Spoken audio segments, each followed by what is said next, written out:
Hey friends! Welcome back to my channel. If you're new here, my name is Rosie and I like to make videos about pretty much everything. One of my favorite things to talk about is books. So today I'm going to be doing the 10 Bookish Confessions tag. I saw this tag on the channel, Books for Christian Girls. Definitely recommend that channel and I will link her video below so that you can go and check it out. So, I actually filmed this video twice already. Both times it just hasn't worked out. Once the camera died in the middle of filming and I didn't realize it. And the second time I was out of focus the entire time. So, yeah. So let's hope that none of that is the case here. Fingers crossed it'll work out this time. So anyway, on to the questions. So I printed all the questions out on a piece of paper to make it easier. Alright, so question number 1 is, do you or don't you lend out your books? Yes, I do lend out my books to my family all the time. As long as they understand clearly that they are to take good care of the books and not bend the pages or the spine or get food on it, etc. As long as they're willing to take as best care of it as they can, I'm totally good with sharing my books with my siblings. As for other people, I live in Mexico, so there's not really a lot of people for me to lend my books to. I mean, there's a lot of people, but not for me to lend my books to speak English. So I don't really lend them out to other people outside my family, but I would be totally willing to, totally. Again, as long as they're willing to take care of it, so yeah. Question number 2 is, do you read one book at a time or several? Definitely several. I think currently it's like 11 or 12.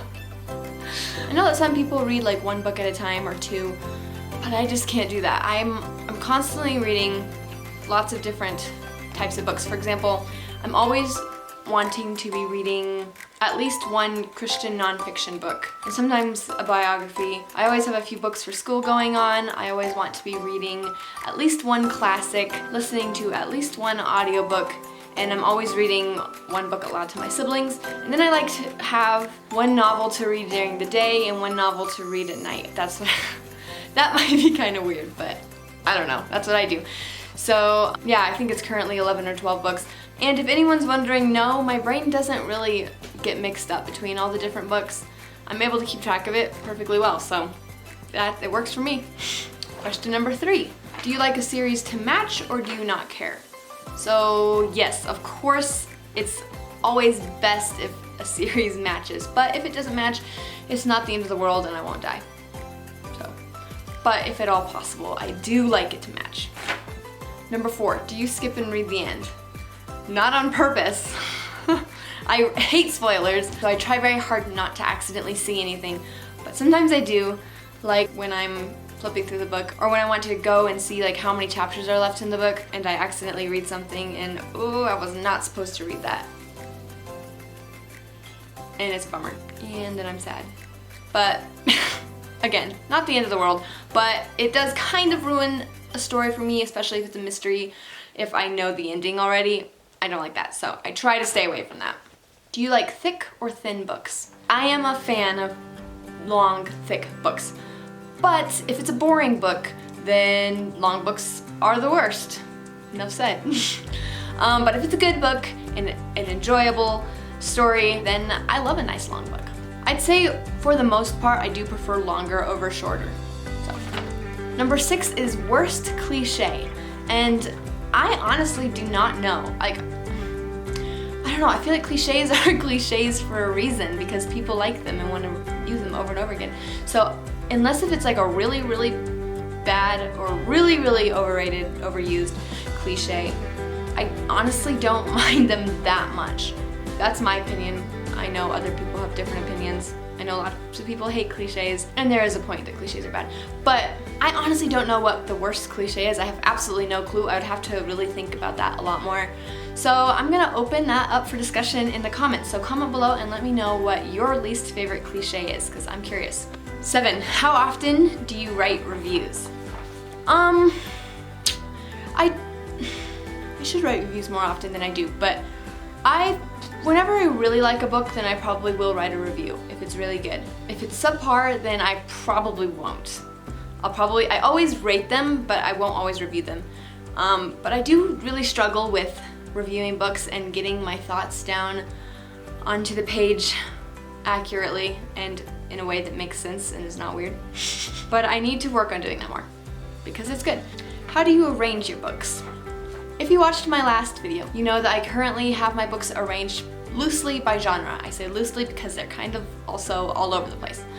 But more or less by genre. I have my classics on the top, like nonfiction on the next shelf, and other stuff, blah blah blah.